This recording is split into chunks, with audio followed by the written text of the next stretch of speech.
Okay, now we can start the program. Can you hear me all?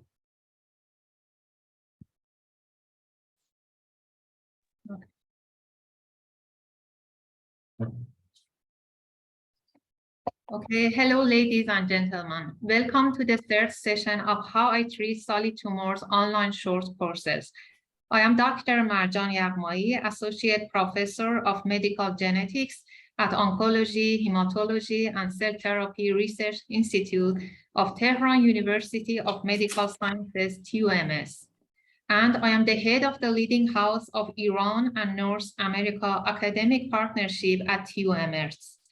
This course is a progression to How I Treat Solid Tumors, and these courses were founded by the leading house of Iran North America Academic Partnership at TUMS in collaboration with Oncology, Hematology, and Cell Therapy Research Institute of Tehran University of Medical Sciences.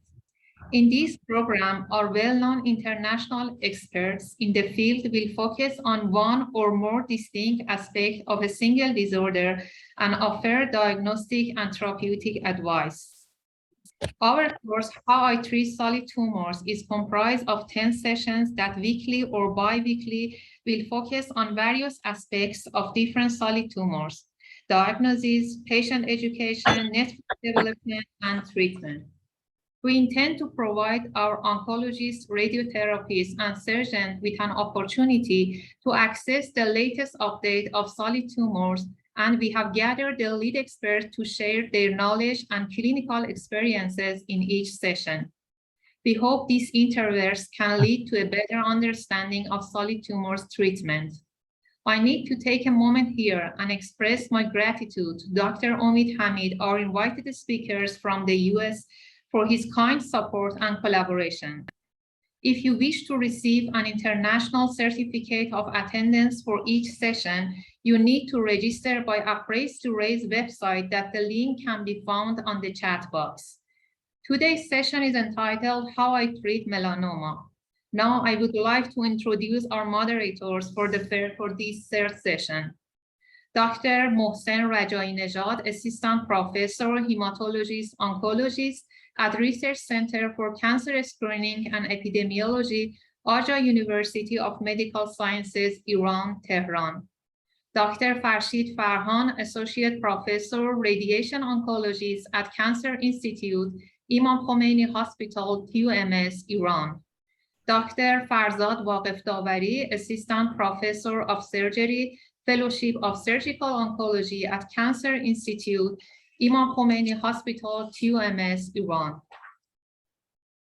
Feel free to ask your questions in the chat box. Thank you all again for participation in our course. Please make sure to write your correct name, the one that you have registered with, and please try to keep the chat in English. I sincerely hope that you have enjoyable academic experience today. And now let me welcome Dr. Omid Hamid, Dr. Rajai-Nejad, Dr. Waqef Davari, and Dr. Farhan to the stage and ask Dr. Rajai-Nejad to introduce our invited speaker. Dr. Rajai-Nejad, we are all ears. Hello everyone, and also hello, my dear friends. I wish you have good time in this warm afternoon in Iran and also warm morning in United States. I hope we have a good academic program together. We have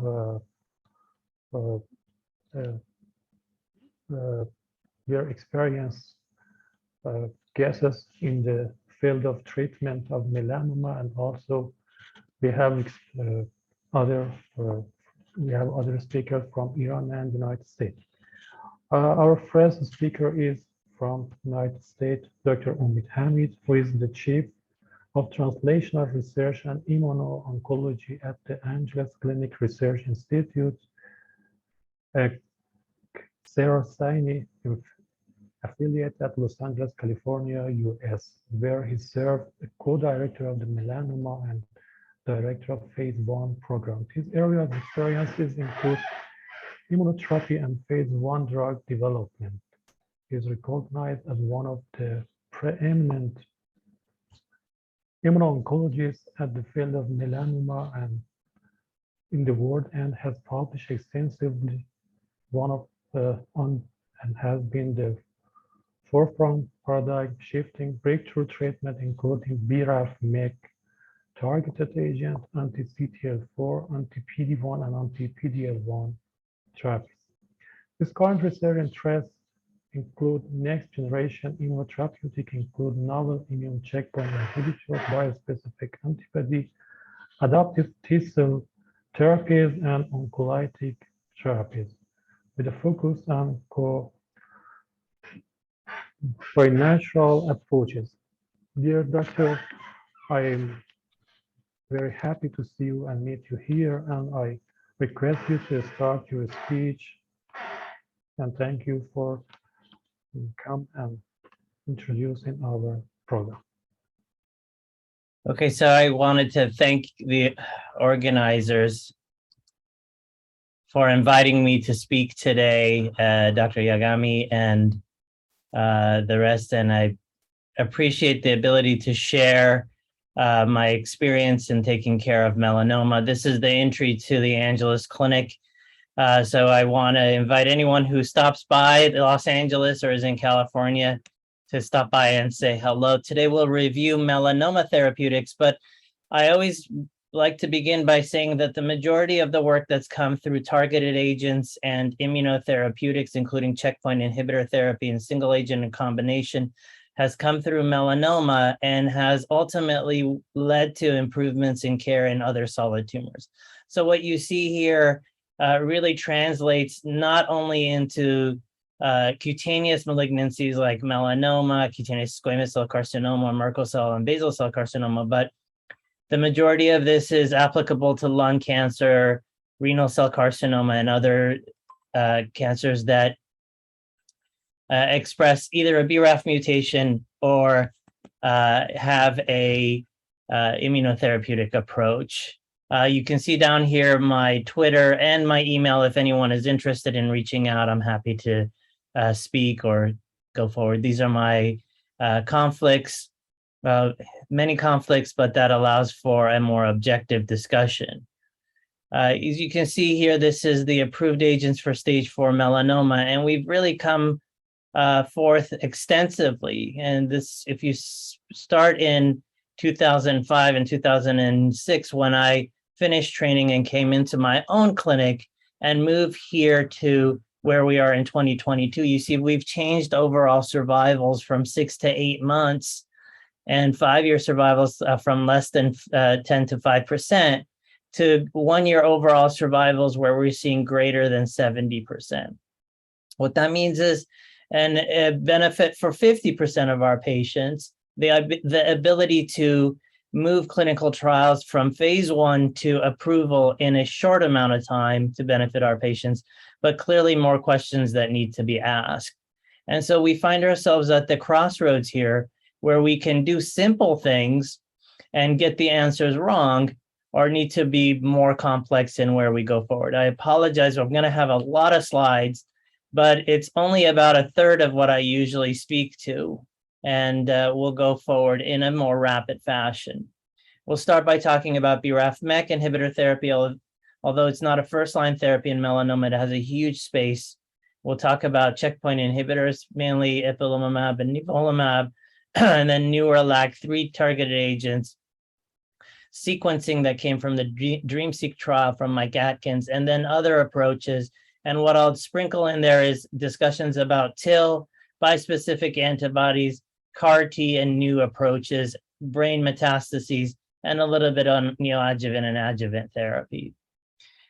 In order to get it out of the way and discuss other things, we'll talk about combination targeted agents in BRAF mutant melanomas. As you know, BRAF mutant melanomas are about 50% of cutaneous melanomas and about 25% of acral mucosal, and don't exist in the ocular melanomas.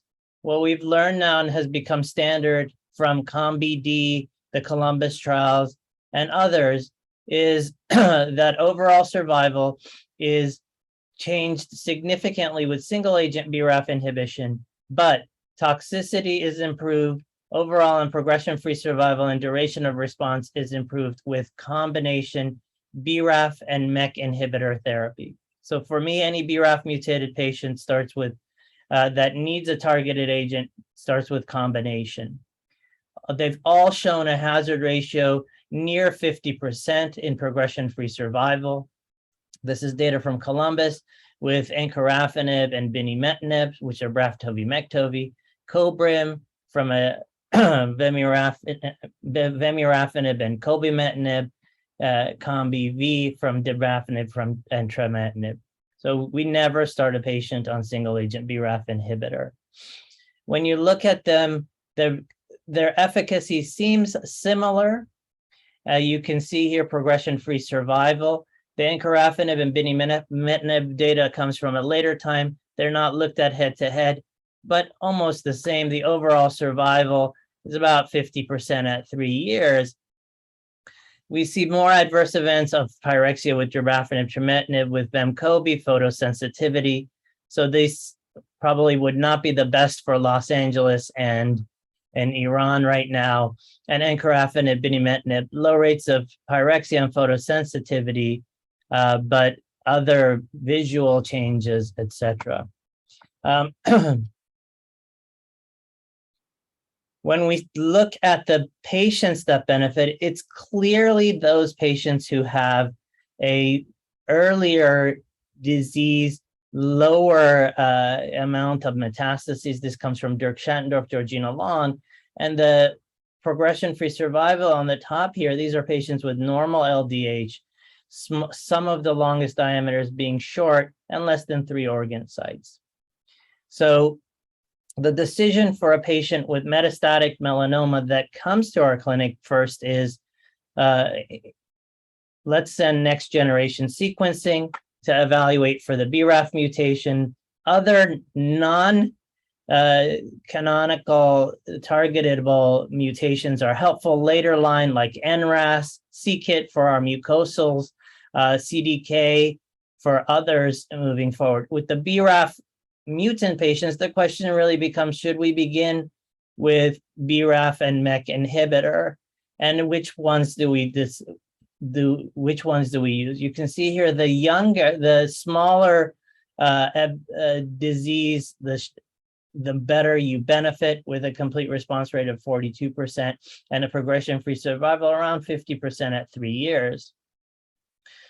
The other side of the coin is, should we begin with immunotherapy, whether they're BRAF mutated or not? Immunotherapy, and now either in single agent with a PD-1 inhibitor, that's nivolumab or pembrolizumab, or combination with nivolumab and ipilimumab. The questions still remain of which one is best in non-BRAF mutated or BRAF mutated patients, and where do we go? This was Checkmate 67. You'll hear a lot about it. It was randomized to evaluate between single agent PD-1 with nivolumab versus anti-CTLA-4 therapy with ipilimumab, or combination nivo-ipilimumab versus ipilimumab. Of course, in the first line, a PD-1 backbone agent became standard for checkpoint inhibitor therapy moving forward. Here are the BRAF mutant population that you can see here.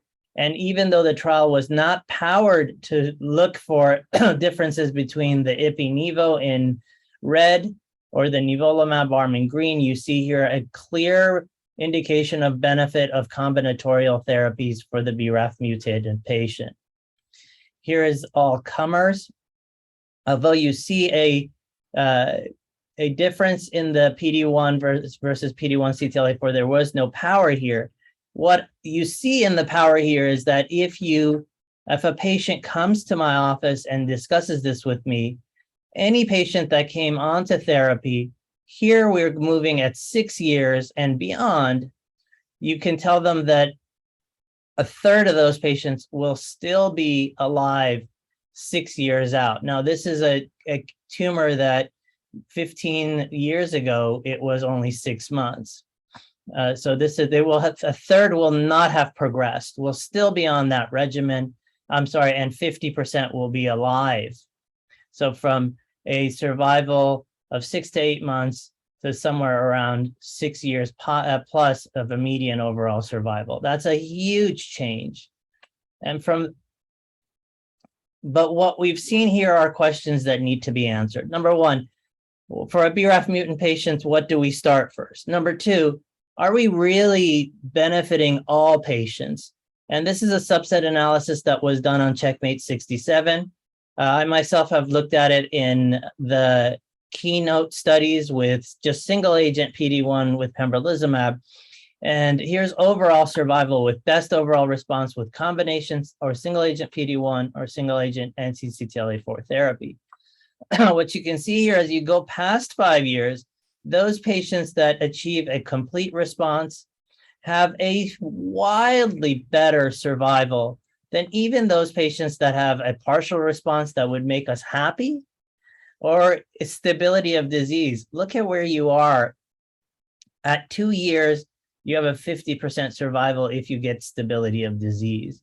So what that's pushing us to do here is to create better trials and not be happy enough with a stable disease or a partial response. So the future of immunotherapy for me and the clinical program here through research is to figure out ways to push more patients into a complete response, as that's associated with greater survival. All right, which one to choose first? And quickly, this is Mike Atkins' data from DreamSeq. DreamSeq looked to randomize patients between initial Ipi-Nivo, which is combination checkpoint, versus combination targeted agents. And then at disease progression, it flipped them back to the other option. Is it BRAF MEK therapy or CTLA-4 PD-1 therapy on progression? And it was looking to show a advantage to beginning with immunotherapy, a survival advantage of 20%, 300 patients, 3-year landmark overall survival. This was just a plenary at ASCO. You can see here that the demographics were equal, a very, very poor prognostic population, with M1C being 62% and 58%, high LDH being about 40%. So these are the worst actors with melanoma.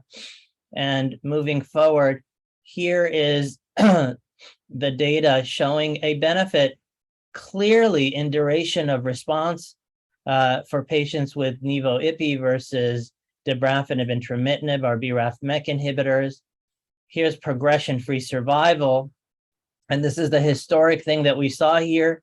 Initially, with progression-free survival, the BRAF targeted agents benefited, but in the long term, and here at 2 years, you see a progression-free survival of 42% versus 19%.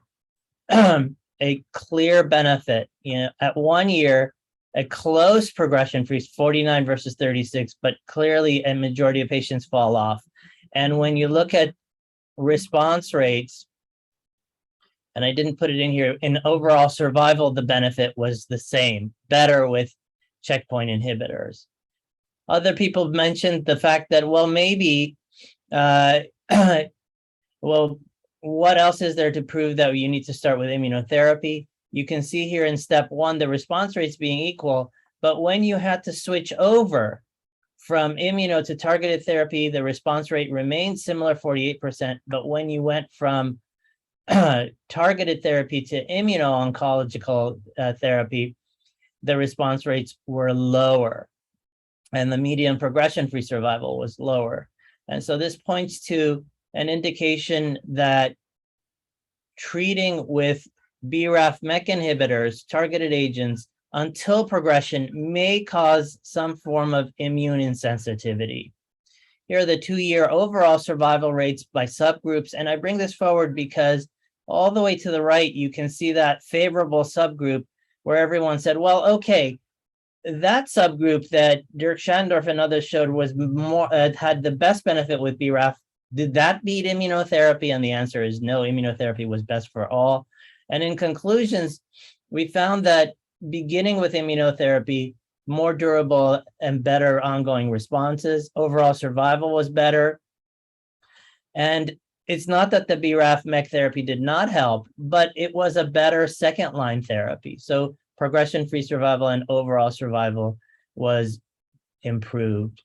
As ESMO is coming forward, and I look forward to seeing most of you at ESMO coming up in Paris, this trial will be represented. This is Sarcoma, and Sarcoma was a great trial, looked at similar questions, not the same types of the same number of patients, because it was only 230 patients, so about 65 or more patients in each arm.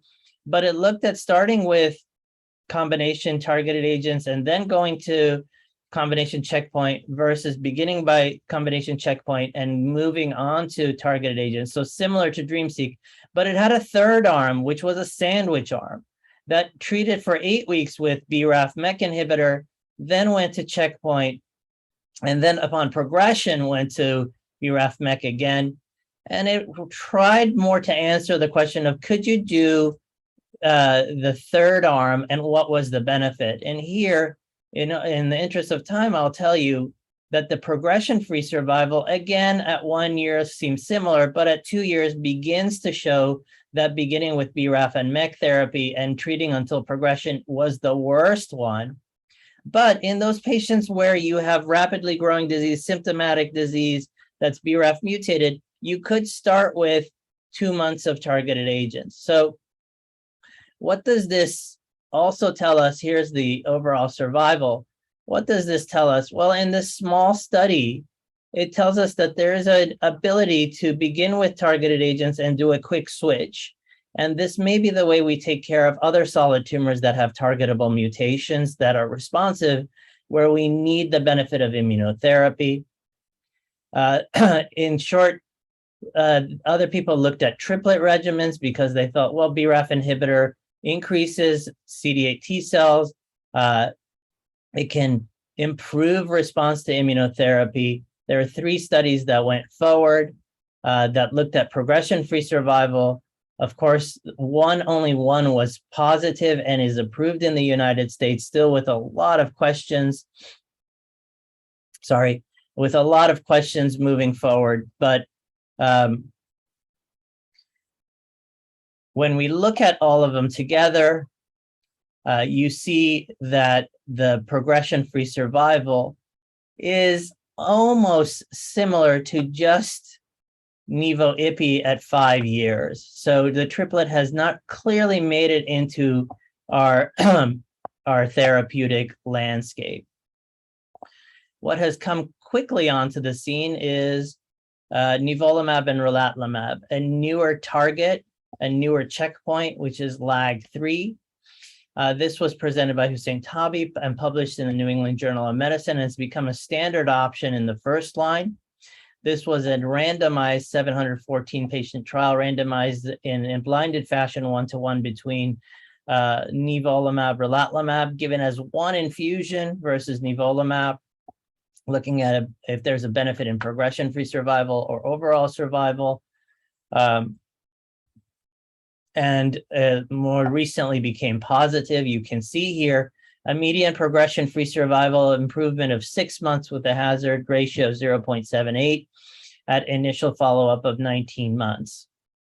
So a benefit to standard PD-1 alone. In the BRAF mutant and wild-type populations, you can see here the benefits in progression-free survival are similar for all comers, and in overall survival, similar for all comers. This data is at, I believe, 36 months, and there's more to be updated. A couple points I'll make there. Hidden amongst that data was prognostication based on LAG-3 expression. So as we move forward, you've not heard me talk about PD-1 PD-L1 staining, tumor mutational burden, or others, because as predictive markers and prognostic markers, they're not the greatest. They tell us that there's a higher chance of response, but they can't tell us who responds or not. They don't give us a great idea about progression-free survival. But this LAG-3 expression is beginning to tell us that. Look at the left-hand side, greater than 1% LAG-3 expression, your progression-free survival, 12.6 versus 4.8 months, less than 1%. Both arms did poorly. Even the LAG-3 arm did poorly. So when you come to make decisions in melanoma, I think this will start to begin to be a good indicator of how to stratify patients and where to go forward. The 4.8 months will not do. And I think that this will push us to utilizing other combinations for patients with low LAG-3 expression. Here's the overall survival benefit. And there's a reason that I brought this forward. Based on this overall survival curve, you can see that the p-value is not significant. You can see that although the lines separate, they're very close together and the hazard ratio crosses 1. This is statistically not significant if you're looking at it at one time point. So again, I want to bring your attention to this Opdualag, which is the Rela-Nivo at 56% at 3 years. And when you compare this with what we see with Ipi-Nivo, again, at 3 years, we're about the same, 56, 58%. But as we have garnered more information and the years have gone on, guess what's happened? The plateau began at 3 years and continued onward, whereas the others, the fall began at that time. This is the Ipilimumab arm. So my impression is that this data will mature and show a similar long-term survival and benefit. Treatment-related adverse events are important here, as with the combination of Ipilimumab, Nivolumab, those the incidence of high-grade treatment-related adverse events was somewhere to the level of 50% plus. In Rela-Nivo, it's 21%, much lower, much better tolerated. And you can see here the majority of them were not significant colitis, and in Nivo alone, 11%. So the question of who do we choose, I think clearly at this time point, we've come to the understanding of single agent PD-1 as it's being used more in the adjuvant setting. It's and the fact that Rela-Nivo is as tolerable, that Rela-Nivo is coming forth as a first-line immunotherapy in the advanced metastatic setting. Now, if you want to compare Ipilimumab, Nivolumab with Relatlimab, Nivolumab, it's hard to do. The best way to do them in any statistical fashion is to look at hazard ratios, since they're not going to be evaluated head-to-head. And when you look at that, certain trends come forward that are important. And that is that in the BRAF mutant population, you can see here in Checkmate 67, the hazard ratio for the BRAF mutant subtype is much better than the hazard ratio for BRAF mutant being treated with Rela-Nivo. So clearly here, there is an indication that the BRAF mutants may benefit better with initial Ipi-Nivo based on the data I showed you. And in the wild type setting, that there is not a significant difference, about 11 points in hazard ratio, but that you can feel comfortable utilizing Rela-Nivo. What's the next step? I think the next step, understanding that we need to begin with immunotherapy, is finding an interpreter. That's what we began our talk when I signed on, that I speak Farsi pretty well for a conversationalist, but not a medical or in a collegial level. And so immunotherapy also. If you look here, understanding the tumor microenvironment, including checkpoints within the tumor, as we talked about, for example, lag staining, myeloid-derived stem cells, and tumor-associated macrophages with specific targeting, Tregs with specific targeting, and the whole metabolics in the area, you can begin to fashion a bespoke process for your patient, we're still not there. What I also believe in is that we need to do better with combinations, not just combinations with 2, but combinations with 3 agents or more. What you see up here is a trial that's ongoing now in Europe, and I think has accrued relatlimab, nivolumab, and ipilimumab in patients which have been untreated. This dosing regimen is going forward in other combinations, and we're doing one here at the Angeles Clinic with relatlimab, nivolumab, ipilimumab, and sarilumab, which is an IL-6 inhibitor, not only to decrease toxicity, but increase efficacy as IL-6 is immune suppressive. And I got to speed up just a little. And we also have a first line with anti-PD-1, anti-LAG3, and anti-TIM3 with select malignancies, any solid tumor, but also first-line melanoma. What we've seen before, we've done Nivo-Ipi with tocilizumab and shown decreased incidence of high-grade toxicities and possibly a higher response rate. That data in 60 patients is still maturing. What about oncolytics? I am not a big fan of utilizing oncolytics, as we really haven't seen long-term survival benefits. Where I think it can benefit is decreasing toxicity. There are multiple oncolytics that are beyond this discussion, whether they're TLR9 agonists, anti-CTLA4, anti-PD-1, and that can inject locally and work systemically. I think their role is, and we've come back and forth and really have not had an extensive experience, their role is helping us in an immune suppressive environment.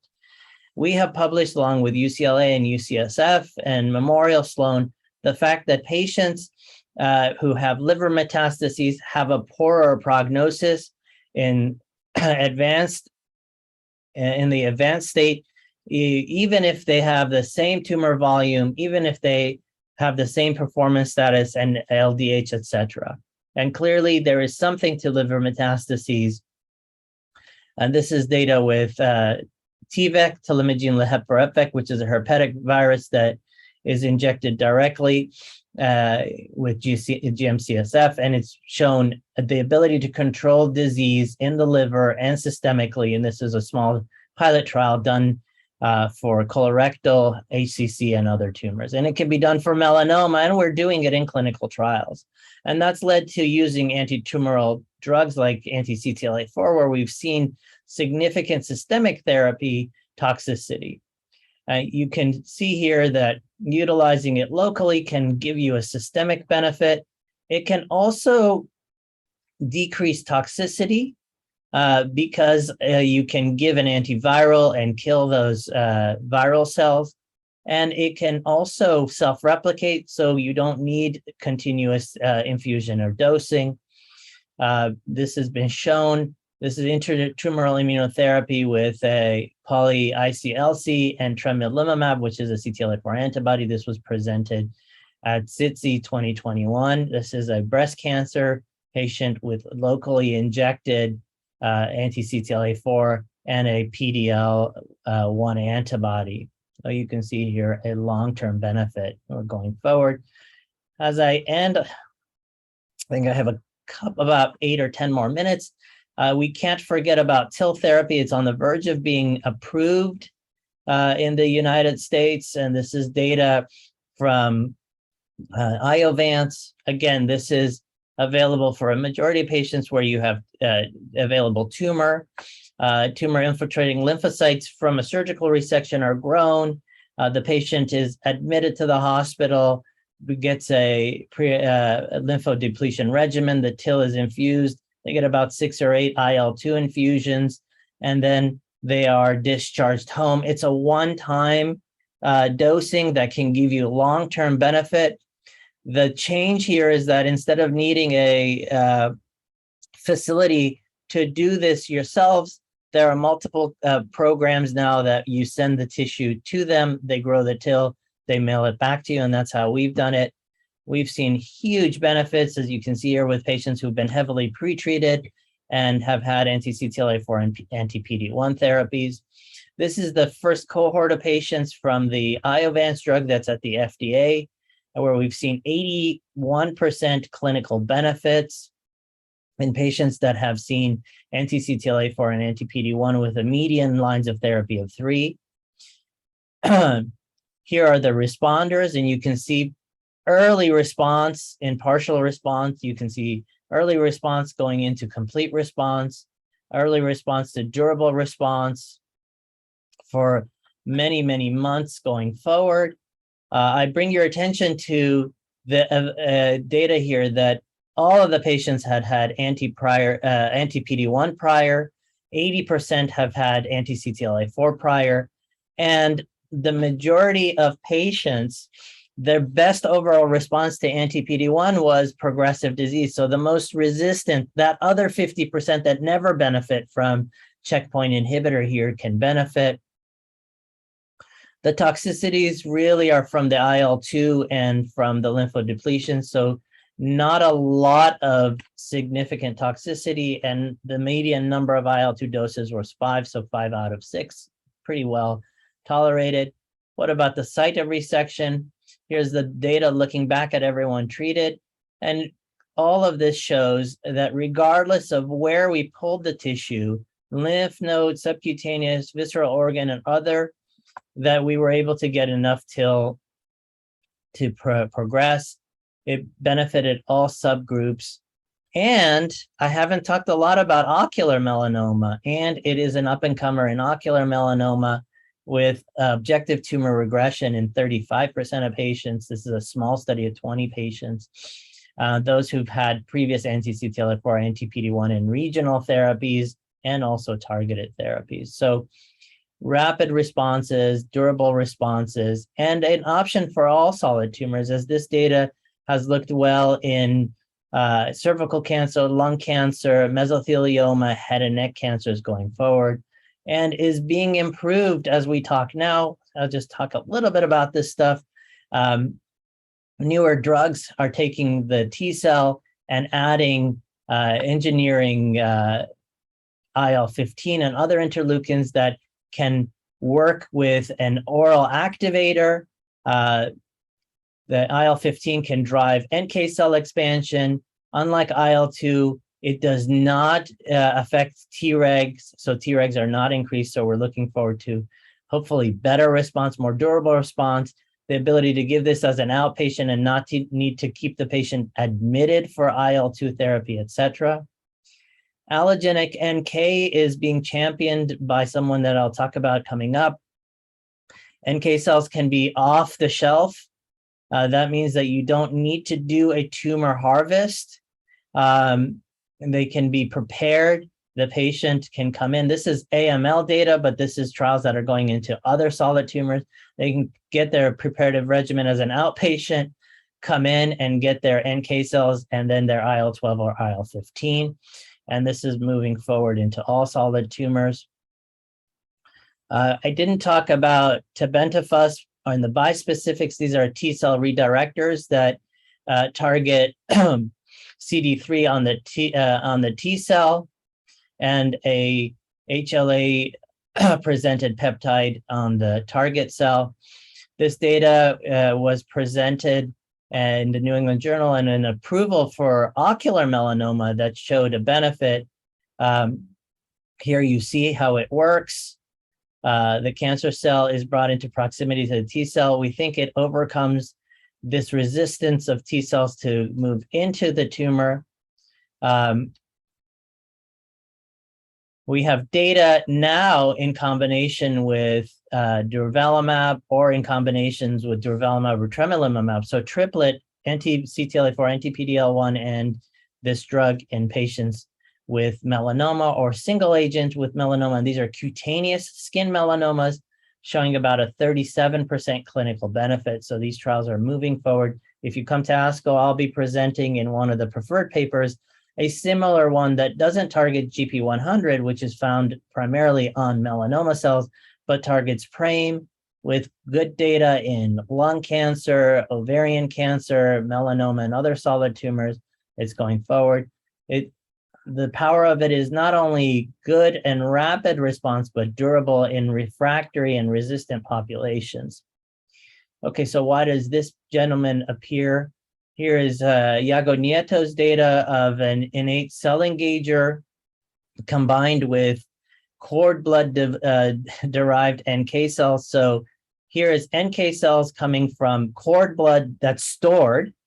So it's allogenic. We don't have to harvest anything.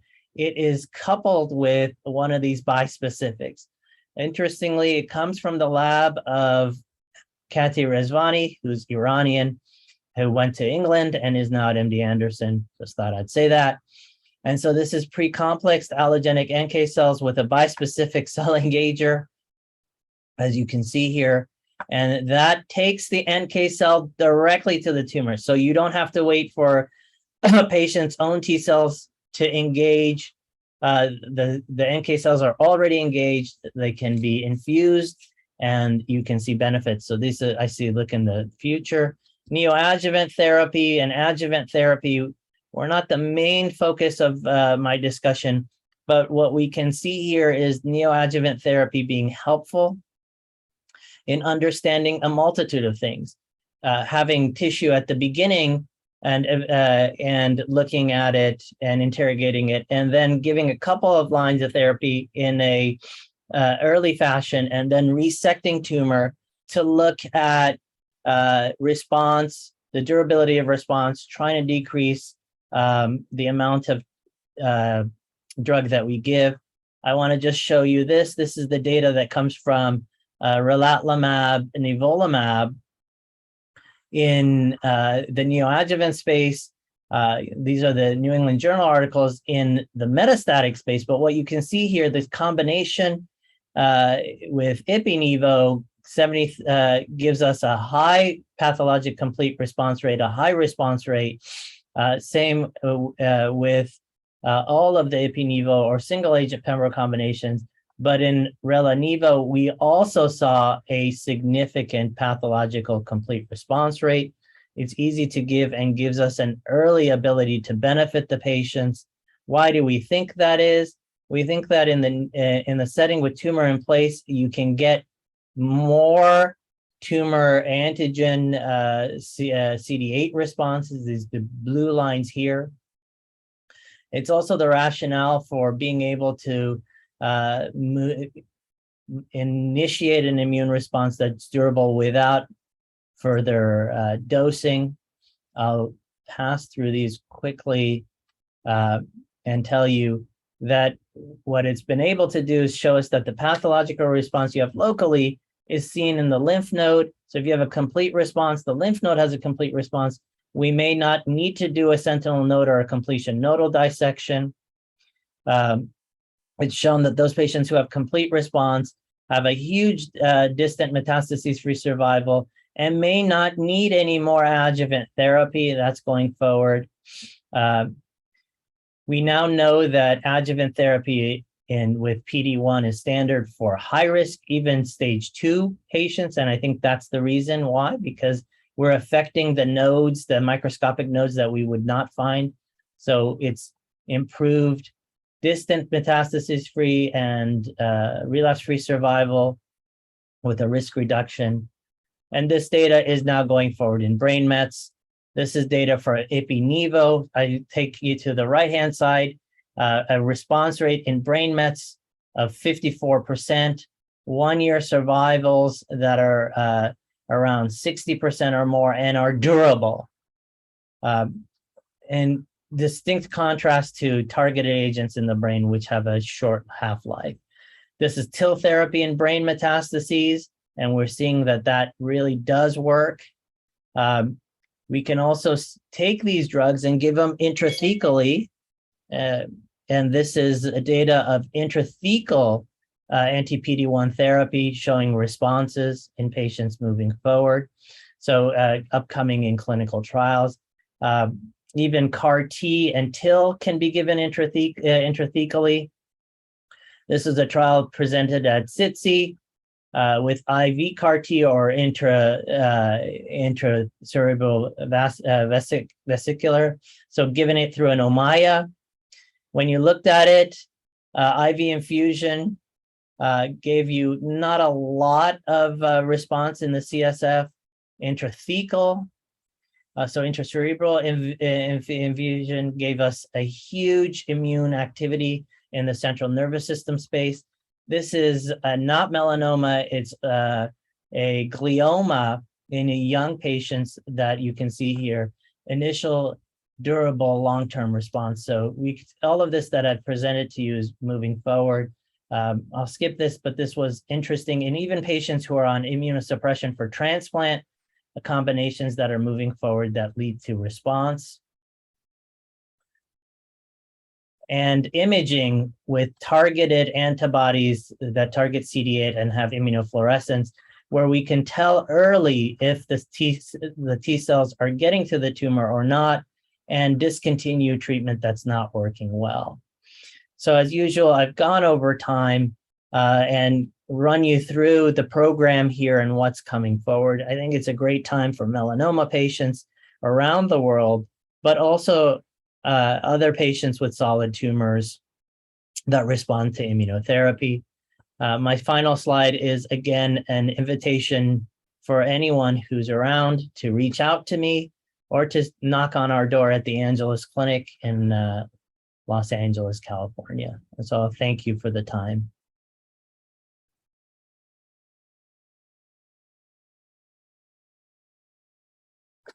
And stop.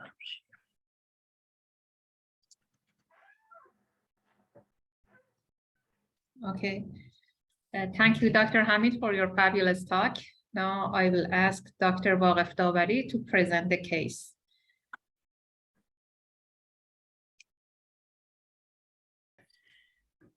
Hello and welcome everybody. It's my honor to participate in this session.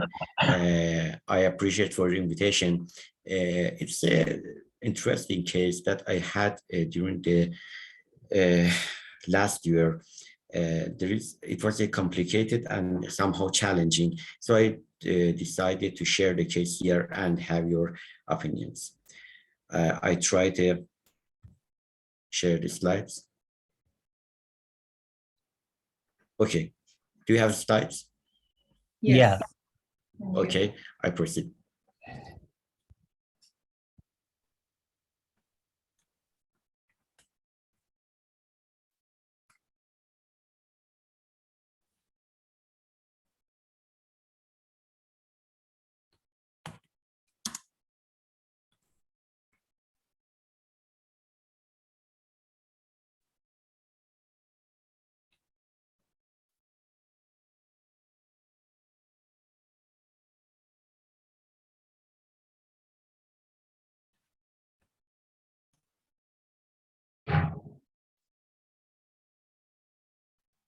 Okay, no, I have to come. The case was a 43-year-old man referred with a huge chest wall tumor. It was in the posterior chest wall from 6 months before admission, increased in size and ulcerated. It now has ulceration and bleeding, no discharge. He had no weight loss, no respiratory symptom, no specific symptoms in other organs. On physical examination and inspection, I try to go fast because I think we have a limited time.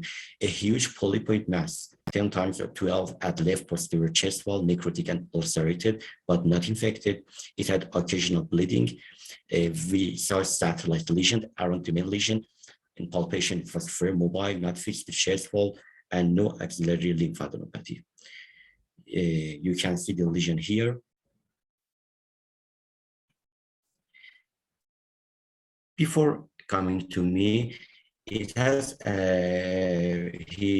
an incisional biopsy report, reported spindle cell tumor with foci of necrosis in favor of spindle cell sarcoma. And you see the IHC results.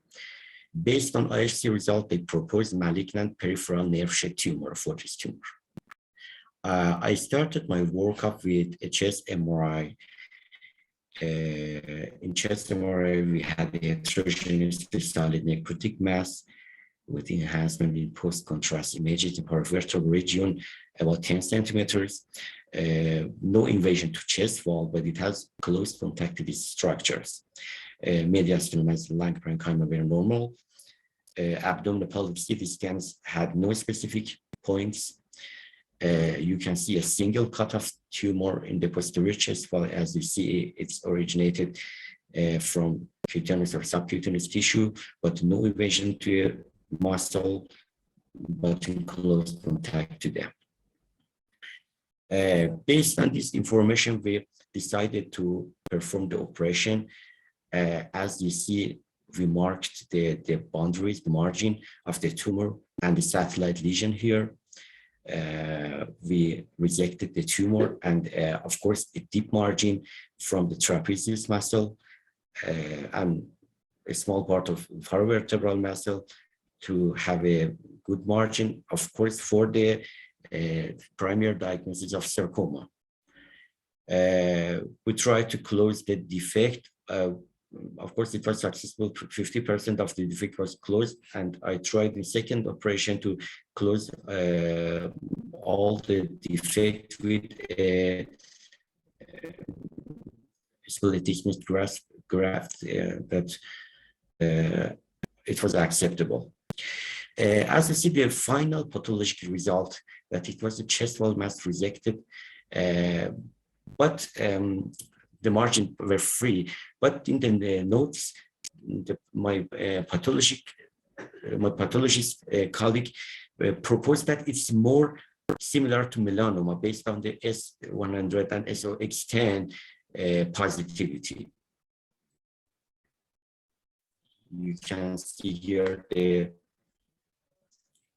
complete pathologic report.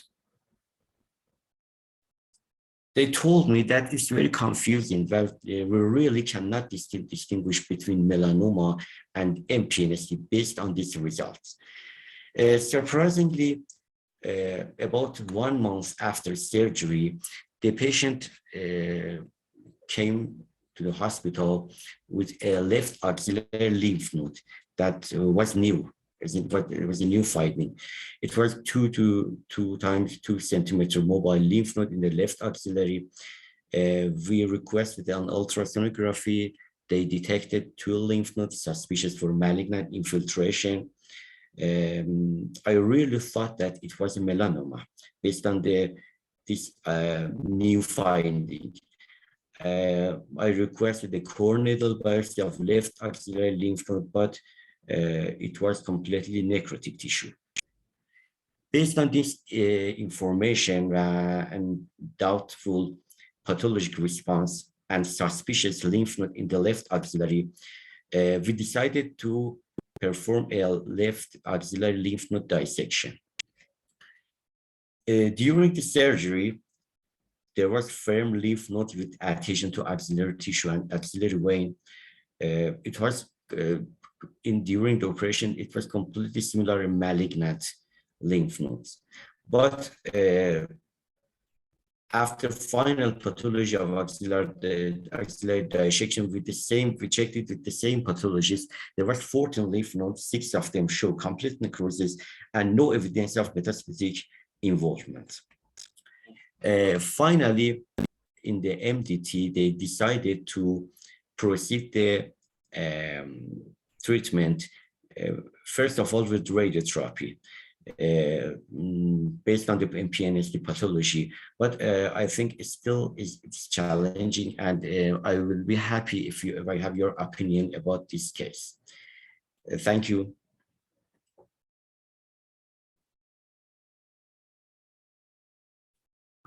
Now they are performing radiotherapy for the adjuvant therapy. So for me, this is an interesting case because I've seen something similar show up about a week ago, and it ended up being a dermatofibrosarcoma protuberans and a significant one. I didn't see a Ki-67 or anything here. I agree with you that it's concerning for a melanoma with the SOX10 S100 staining. Part of what I would do here is send this tissue for next generation sequencing if you have it available. We have it available locally, but also utilize places like Tempus, Foundation One, Caris, and others. There's multiple, and I apologize, I don't know what's available in your region. that can help you finding some targets that can lead you to a better idea of melanoma. Clearly, at this point, if you were to say that it's sarcoma, there's not a lot of adjuvant therapy. You're probably going to want to radiate to get 2-centimeter margins, or go back in surgically, which I don't see if it's feasible. There's not much for sarcomas. I still send next generation sequencing because at times you're lucky with something that's helpful. If this patient came in, and I've seen this multiple times. I recently had a gentleman with a huge mass under the buccal mucosa, which they called sarcoma. I've had a lovely female patient with a big lung mass, which they couldn't tell if it was lung cancer or melanoma because it didn't stain well for keratin. It didn't have a great staining profile. For all of these, when I sent next generation sequencing, one of the things that I saw was common was a high tumor mutational burden. If I saw a BRAF or an NRAS, it pointed me towards melanoma. And then the discussion becomes what to do. So part of my workup, again, you send a next generation sequencing. If you call it melanoma and you think that there's nodes that have resolved or have immune infiltration, that's a really high grade stage 3. I would get a brain MRI if possible. And then pend the discussion about an adjuvant therapy. I would, if calling it melanoma, if you're calling it melanoma, there is a benefit to the patient in that you can offer an adjuvant therapy with a PD-1 inhibitor, but you can also give morbidity from the toxicity. It's very hard with that big tumor not to get enough tissue to give you a pathologic diagnosis. But here we have SOX10. You said weak staining for S100. I would do next generation sequencing, seek a second opinion on the path. Sometimes these huge tumors have superinfection, which can cause that inflammation you see in the nodes. I'd also state that the fact that you haven't seen it spread might be that there are, you haven't seen it spread, that there is an immune activation that's going on that you can benefit with a checkpoint inhibitor or other immunotherapy. In all of those patients, the two that I mentioned, the guy with the big thing in the mouth, buccal area, and the woman with the huge mass that was possibly invading into the atria and was involving the middle and lower lobes, they had 100% response to combination checkpoint inhibitor therapy. So I'd take a look at next generation sequencing as you have time and make decisions based on that.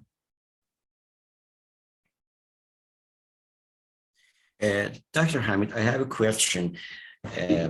What do you think about, how do you think about the satellite lesion? Do we have satellite lesions in MPNST? Is it in favor of melanoma? Yeah, I think that that's something that's lending it to more of a melanoma type picture. Do we have skip lesions in MPNST? I really wouldn't say that that's my expertise. I've never seen it, but there's something different about this tumor where it's just grown in such a polypoid huge manner, in which I've never really seen it with MPNSTs. So you said it's a young patient also. 43 years old patient. I would wait for the NGS and lean towards the tumor where you have the most benefit with therapy. So melanoma. But please, if you do get next generation sequencing, will you let me know what it shows? Okay, I will do that. Thank you for your opinion, Dr. Hamid. Thank you for the case. Thank you, Dr. Waqif Davari. Dr. Farhan, do you have any idea about the radiotherapy of this case? Okay, thank you very much for inviting me, and I say hello to everybody. It's a pleasure to be in this discussion. As you see, this case is a very complicated case. First, we should differentiate between soft tissue sarcoma and a malignant melanoma. In my opinion, the natural history is more in favor of a soft tissue sarcoma. It's true that we see satellite lesion more in melanoma, but on the other side, we have tissue necrosis. You know, tissue necrosis, if you see the latest version of NCCN staging, you see that tissue necrosis has a strong role in staging. They use tissue necrosis for grading, and grading determines the staging of the tumor. I think this 100% necrosis is more in favor of soft tissue sarcoma. If we consider the 6 lymph nodes in the axilla, positive lymph nodes, you know, sometimes the tumoral tissue occupies the whole lymph node and you can't see any lymphoid tissue. In my opinion, we should consider the 6 lymph node involved lymph nodes. And if they are involved lymph nodes in soft tissue sarcoma, so this is a stage 4. And I think radiation is not indicated. But if we consider it as a malignant melanoma, normally we do not recommend adjuvant radiation after surgery for a resected skin melanoma, cutaneous melanoma.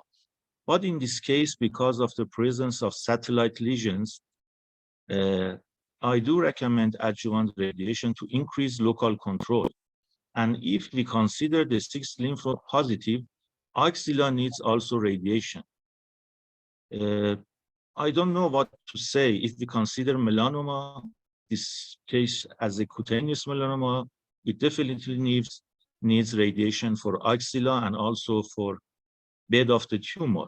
But if we consider this as a soft tissue sarcoma with positive axillary lymph node, it's an stage 4. We have a stage 3 melanoma, cutaneous melanoma, which needs systemic treatment and also adjuvant radiation to the bed of the tumor and axilla.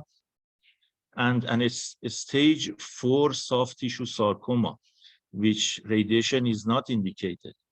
Actually, I cannot decide. And so I prefer this patient to begin with systemic therapy and to begin with the test of time to see the natural history of the tumor in the next 2 or 3 months to see if there is another, if there may be metastasis in other parts. First, we should do a metastatic workup for this patient by CT scan and see if there is no metastatic disease. I prefer to start with chemotherapy, with systemic therapy, and see the result with a test of time. If there is no metastatic disease in the natural course of the disease, yes, I might decide to prescribe adjuvant radiation. I don't know, I'm ready. I want to know other colleagues, how do you think? Is it a stage 4 soft tissue sarcoma or a stage 3B cutaneous malignant melanoma? Thank you very much. It's just a point that in my practice, and I think it's well established that if in any type of melanoma resected with nodes that have been completely resected without extranodal extension, that we do not give adjuvant radiation to the lymph nodal basin. If there's extranodal extension and the surgeon can tell me that he got clear margins around that extension, I still do never recommend adjuvant radiation to the nodal basin. There's clear data from the Australians that does not affect long-term survival and may give increased morbidity. But I agree with Yes. the plan to take a proactive approach, hold off on radiation, do a systemic workup, and then do something in the adjuvant setting. Yes, that's right. According to Australian study called Trans-Tasman Radiation Oncology Group, they used adjuvant radiation, and this adjuvant radiation does not increase overall survival, but it will increase local regional control, and it prevents recurrence of the tumor in the axilla. They recommended using adjuvant radiation if there is only one lymph node positive in the parotid area, 2 lymph nodes in the cervical and axillary region, and 3 lymph nodes in the inguinal area. According to the Trans-Tasman Radiation Oncology Group, if there is 2 positive lymph nodes in the axillary region, they recommend to prescribe adjuvant radiation to increase local regional control. But as you mentioned, it will not increase overall survival. But the main question, in my opinion, is to differentiate between these 2 diagnoses. Is it a stage 4 soft tissue sarcoma or a stage 3B cutaneous malignant melanoma?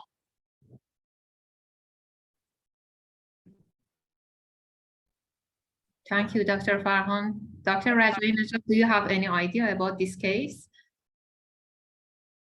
Hello again. As Dr. Farhan said, it's a very complicated case. We don't know if this is melanoma or sarcoma, and I think we should do more evaluation, as Dr. Omid Hamid said. We should know, is this melanoma or sarcoma? The behavior of tumor is more likely to sarcoma. I think it's more likely to sarcoma, but we should more evaluation to know the pathologic composition of this tumor. I think, as Dr. Omid said, next generation sequencing is a good option to recognize the tumor and differentiate between the sarcoma and melanoma. If it's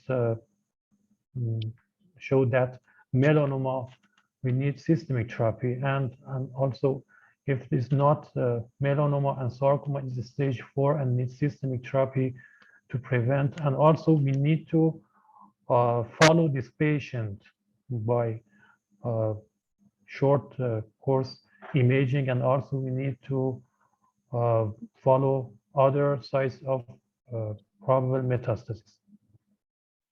Thank you. Do we have second generation sequencing in Iran, Doctor? Dr. Omid Hamid, about your question about the facility of next generation sequencing in Iran, I would like to say that sending samples to authorized companies like the Roche or MSK Impact is banned from Iran due to sanctions, but we can send the samples to other CAP accredited laboratories in the Europe, but we cannot send to Roche and MSK Impact. And my question about the NGS is, do you mean that we send a sample for NGS to see if we have any driver mutation to help for diagnosis, or maybe we can find any actionable mutation to help for the treatment? Both. I think it's helpful in both. You know, there are times where you can get a UV signature type of NGS that leads you to thinking melanoma.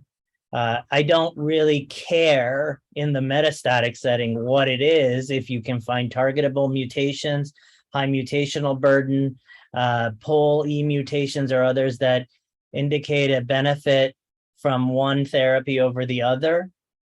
Clearly what we've seen, there's data in MSI high, high tumor mutational burden, and other tumors where in the metastatic setting, you can benefit from immunotherapy. My belief is if you could get those patients together, they would benefit in the adjuvant setting also, and possibly. So it can help with what to do. no matter what this is, you're gonna wanna have that information either for prognosis, adjuvant therapy, or the plan for an infrastructure for future recurrence. And Dr. Hamid, do you consider the cutoff 10 for tumor mutation burden for melanoma, or is different? Yeah, I mean, I don't usually utilize it for melanoma because that there's such a heterogeneous response. Patients with low PD-L1 respond well. Patients with low tumor mutational burdens respond well. I think it's important for other solid tumors. Okay, thank you. And Dr. Sadiq, Can I ask a question? Can I ask a question, Dr. Hamid? If you consider this as a cutaneous malignant melanoma, you talked a little about neoadjuvant treatment. Can we use neoadjuvant treatment, for example, with immune checkpoint inhibitors to prevent axillary dissection and its morbidity? Do you think it's rational, it's justified to use neoadjuvant treatment in order to not to do an axillary dissection for this patient? So I would say the answer is yes and no. So the answer is based on MSLT. If you were going to do a sentinel, you would do a sentinel node, and because there was no gross disease, you'd do a sentinel node and you'd stop there. Based on Prado, which comes from Christian Blanc and others, there's early data that if you get a pathologic complete response, that the same thing you'll see in the node, and this is data that people are taking forward to design trials to move us towards the obviating the need for any type of sentinel node procedure, but it's not standard. It would be appropriate in the clinical trial setting.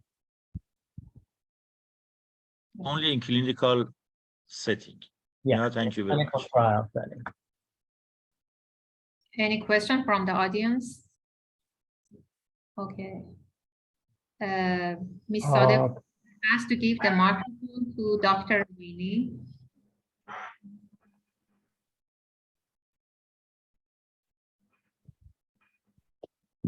Dr. Daveri, do you have any information regarding follow-up of this patient? What happened? Yes, as far as I know, they have started the radiotherapy for this patient based on MPNST diagnosis, but still are discussing the future opinions for the procedure, for the next procedure, next treatment.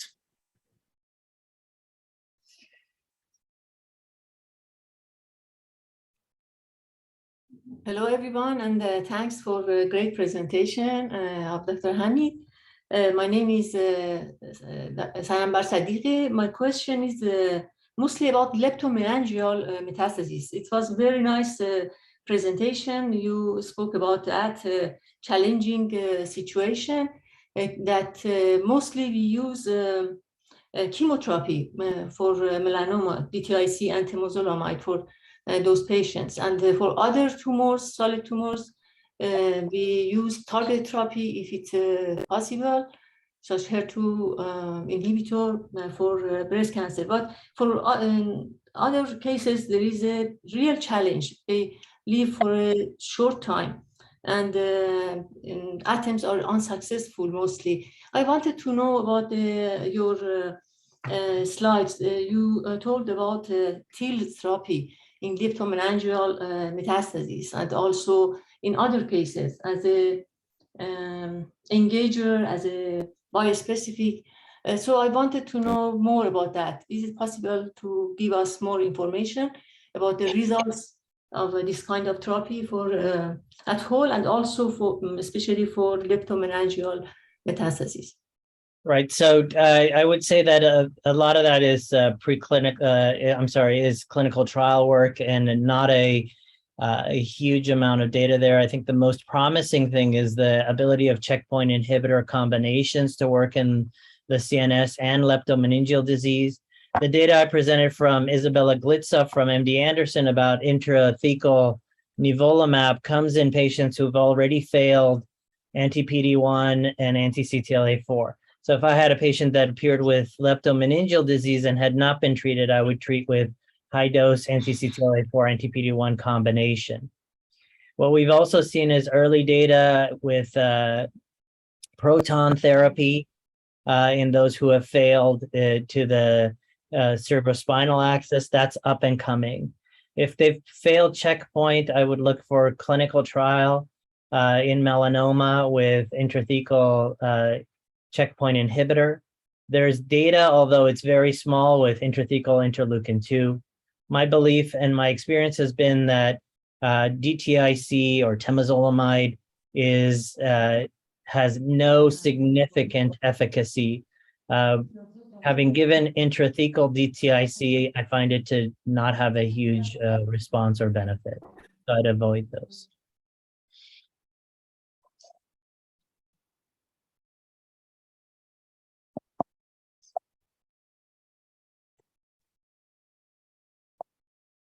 Dr. Moini, your microphone is on and you can ask your question. Thank you. Hi, everybody. Thank you all for this nice session.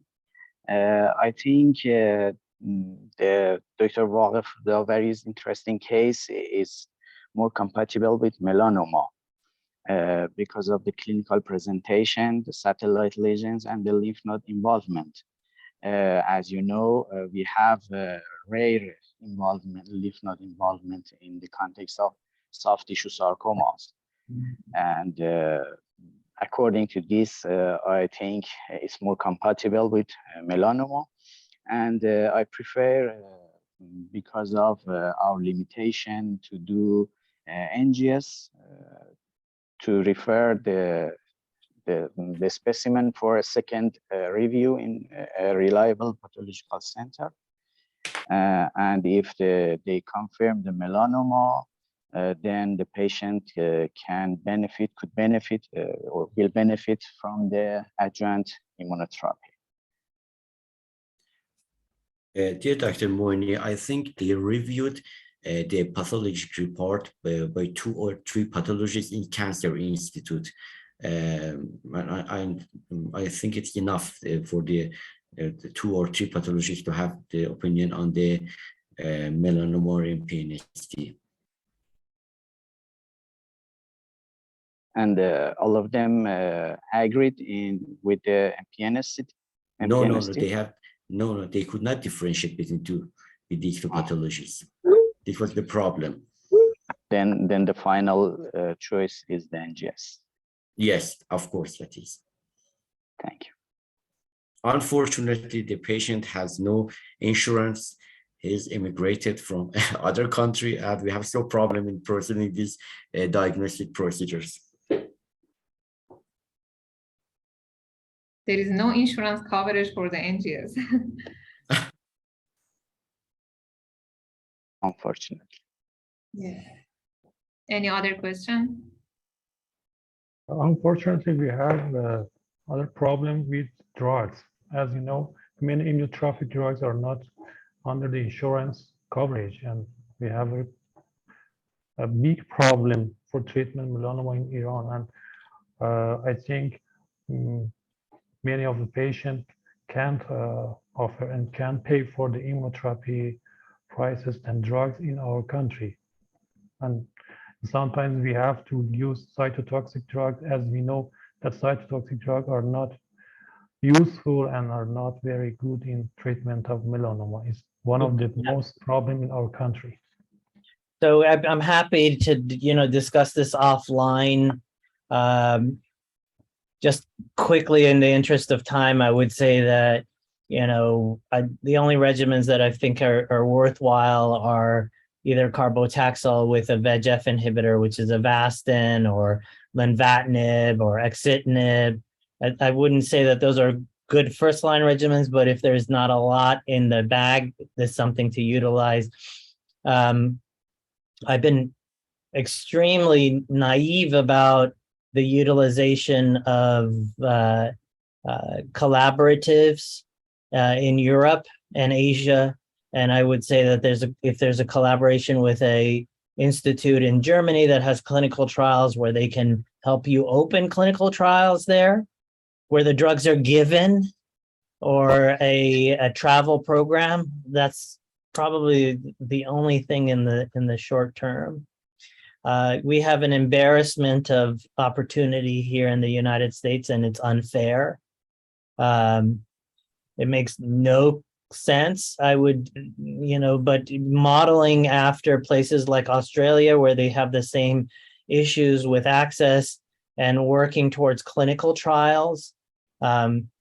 This is a different thought entirely, but I can't speak to Iran. I haven't been there in 40 years, but the ability to work with other companies that are non-US, possibly companies in China. There are multiple companies in China that have PD-1 agents, CTLA-4 agents, etc., that are looking for data in clinical trials. This is my naive answer to that, and I apologize for it. But there are multiple companies, and I would work towards a clinical trial pathway. Thanks a lot. Thank you. Is there any other question?